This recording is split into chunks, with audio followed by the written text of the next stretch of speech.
D'année en année, les spécialistes des pathologies du cœur bénéficient des avancées qu'offrent des innovations toujours plus révolutionnaires.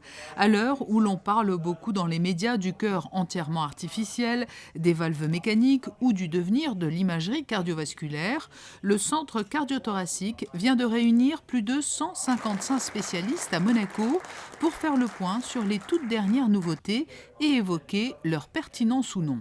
C'est uniquement essayer de faire le point sur des techniques dites nouvelles pour savoir vraiment où en sont les progrès. Est-ce que ce sont des modes? Est-ce que ce sont des vrais progrès? Est-ce que ça va se traduire par des traitements de tous les jours pour les malades dans le futur?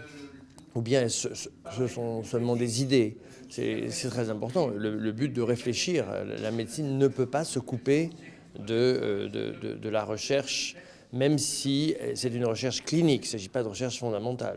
Parmi les thématiques évoquées lors de cette journée internationale, l'une d'entre elles intéresse le grand public. La chirurgie mini-invasive est très attractive puisqu'elle améliore le confort des malades, offre des durées d'hospitalisation écourtées et diminue les risques post-opératoires. Les nouvelles méthodes permettent de plus en plus souvent d'éviter des ouvertures et les récentes innovations laissent entrevoir des perspectives prometteuses en la matière. Je crois que l'avenir est extraordinaire. Et tout dépend bien entendu de l'évolution de la technologie. Nous avons utilisé la chirurgie robotique ou un robot pour opérer pour la première fois à Paris en 1998 dans le service du professeur Carpentier. Et à cette époque, on utilisait un appareil qui était plutôt un prototype. Et il est extraordinaire de voir ce qu'a été l'évolution de cette technologie dans les 15 dernières années.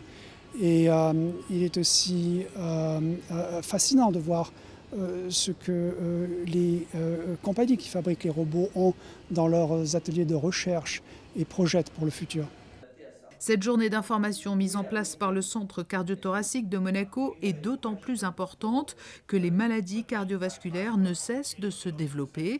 Elles représentent aujourd'hui la première cause de décès dans le monde.